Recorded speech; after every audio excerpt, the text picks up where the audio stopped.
I wanted to talk to you a little bit about a Florida-based YouTuber and how much I don't agree with him and the negative remarks he has on every single state and county and city he goes to.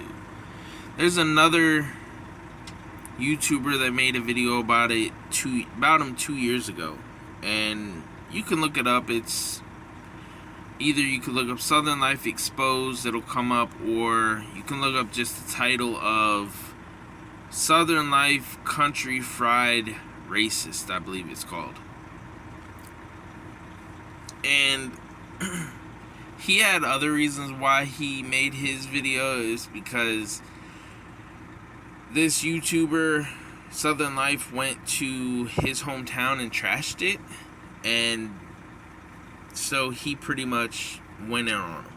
Me personally, I'm going to give you a little backstory.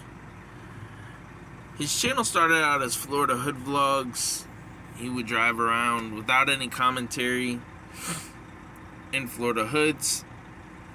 And then eventually he went and changed his name, rebranded to Southern Life.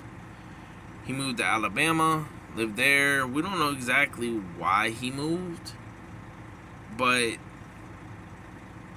from what I gather, because he never really mentioned it except for that he feared for his life and the quality of life wasn't good. Now he hates Alabama. Anybody from Alabama, he pretty much calls them an inbred hick, an inbred racist hick. So, you know, if you're from Alabama and Southern Life finds out that you're from there, you're gonna be an inbred hick to him, that you mess around with your family and shit. And I look at it like, really, dude? You're such a freaking small-minded person if you think that everybody from Alabama is an inbred hick. I'm not saying some of them can't be, but not everybody. But that's besides the point. My point being, he moved back to Florida. He's actually Cuban. He moved from Cuba as a kid to the States and then moved to Naples, Florida. He has a love-hate relationship, it seems like, with Naples. And he talks good about Naples. He talks good about Miami, Orlando, and the place that he lives at of Bradenton, Florida, which is in Manatee County. But that's understandable why he talks good about Bradenton or Manatee County, is because of the fact that his wife is a realtor there. They need to sell houses there, so they need to talk good about the area to make money through selling houses. And you know, it gets to a point where he's made videos about traveling to this state and going through these cities and towns, but I haven't seen him talk anything good about any city or town out there. He really hasn't. And it just doesn't make any sense to me. Why do you trash everything? Why do you just go to the shitty parts of town and talk shit about it? You know? And I don't like that, because not every city and town out there is bad. Yeah, are there bad city and towns? Of course, but not every city and town are bad. And he makes it seem like it is. And if a local comes up and tells him that he's wrong, he pretty much says, "No, I'm not. You're just a hater." Or says your mama, or comes up with some childish ass clapback. And I don't agree with it, you know? And like the other day, it was like about 2 weeks ago, he made a video about Tampa. And the title said something along the lines of Tampa is dead, Tampa has gone to crap. And he shows a video of a voiceover. So what I'm doing is I'm talking to you live in the video. He filmed the video and he did a voiceover, and you could tell it's a voiceover because of the sound difference. He says in the video that he did not film this during COVID. This was filmed that day that he uploaded it. people in the comments were saying this is total bullshit. This isn't right because Tampa is not dead. Tampa has back bumper to bumper traffic all the time. You must have filmed this on a Sunday or something because I work here and this wasn't like this the other day. This wasn't like this today and blah blah blah. And then he's trying to tell them that, oh, you think my video is fake? Da da da da da. I'm like, Tampa is not dead. 2 months ago, you just made a video about Tampa being overcrowded and traffic being super bad. So which is it, dead or traffic is bad? You get what I'm saying? Like, it doesn't make sense. And if you're supposed to be a travel vlogger, why don't you go to a city and immerse yourself and show your viewers the good and the bad instead of just the bad? Why don't you show the food that they have there, the restaurants, things that you could be doing there? Immerse yourself in the actual city instead of sitting in your car, driving through one part of town, and then that's it. Doesn't make sense to me. Does that make sense to you? Because I know it doesn't to me. It just sounds like, to me, like he has a way to just sit here and just talk negative. I feel like he has a negative attitude on life. You know, he plays the victim card a lot. He really does. I've noticed that. Especially talking about his Cuban background. See, my family's from Puerto Rico. But you don't see me talking about my family and Puerto Ricans and all this other stuff and how we're oppressed and all this other stuff. I mean, yeah, don't get me wrong. The Puerto Rican island is a U.S. territory, but it's not a state. And I'm not saying that their quality of life is any worse than the Cubans. I'm not, or any other freaking nation out there. I'm not saying that. But why do you play the victim card 24/7? You know? It's kind of annoying, but that's besides the point. I just would think that he would do a better job in showing how it is in these cities instead of just trashing them. I've noticed that his viewer count isn't really that high. And this is my theory. I feel like he has 135,000 subscribers. He makes roughly between 1,000 to 5,000 views per video. Not that high for 135,000, subscriber channel. It's really not that high. But I feel like the reason why he doesn't get that many viewers is because some of the people have seen through his BS. There's been a lot of people that I've seen that in the comments go, oh, I unsubscribe because I can't stand the negativity or, the BS that you're spewing here.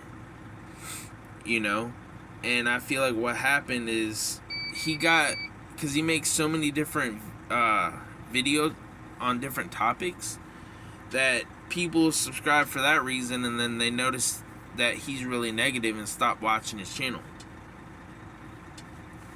In my opinion, I feel like somebody that has a channel of 135,000 subscribers should be making on a consistent basis 20 to 50,000 views per video, but he doesn't.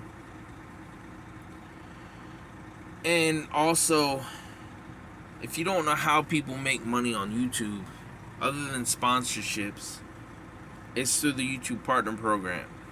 And pretty much what happened is, I feel like how because he went into depth on his 100,000 live special or whatever. He talked about what he does, his system, and all this other stuff. Well, he didn't go into detail about exactly what he does, but it's not hard to figure out how he makes as much money as he does, even though he never really specified how much he makes, and I don't really care. He pumps out so many videos. I don't know if you noticed, before he got hurt, he was making 50 to 60 videos per month. The normal average YouTuber makes between 1 to 3 videos a week. Some make more, it all really depends, on the topic, the niche, whatever, the time, and all that crap. It really depends. Some people make 7 days a week, multiple uploads a day. Like I said, it really depends. Well, he was posting, 50 to 60 uploads a month, and that's a lot. That's a lot of uploads. That's not even including his shorts. And that's what he was doing. You count it up. If you're getting 1 to 5,000 views per video times 60, that's a lot of views. You get paid through YouTube through the ads. So every 1,000 views that you get a certain amount of money. Really all depends on the breakdown. I don't know his breakdown because I'm not in the back of his YouTube. But everybody that is in the YouTube Partner Program gets a certain cut. So people that are in the finance niche or a topic talking about money making and all that can make upwards of $30+ per 1,000 views. So people that are making 20, 30, 40, if not into hundreds of thousands of views, are making bank on YouTube through the ads alone. And that can range all the way down to $1 per 1,000 views to 5 to 10,000. It really all depends on the niche, because every niche pays differently. And imagine pumping out 40, 60 plus videos a month. That's a lot of money. That's a lot of views. But like I said, he wouldn't have to do that if his videos were getting 20, 30, 40 plus thousand views per video. You know what I mean?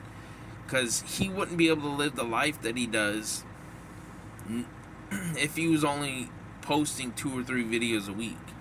He'd be only making a couple thousand views per week. That's not a lot of views. So that's why he was pumping out as much. Now, things have changed. Now his wife works 2 jobs, he said. He works 2 jobs. He works his YouTube. He works his Uber. He claims in his comments that he's doing Uber as a hobby. No, I don't believe that. I used to do DoorDash and Instacart. I didn't do DoorDash and Instacart as a hobby. I didn't just sit there and do work, drive around and pick up an order, drive it somewhere else, drop it off, and make a couple bucks per order. I didn't go shopping in a freaking grocery store for 30 minutes or an hour or 10 minutes, however big the order is. I didn't do that just because I wanted to do it as a hobby. A hobby, in my opinion, is something like you working on your car because you want to make a show car, or painting, or collecting something like shells or coins or Pokemon cards or baseball cards. Something like that.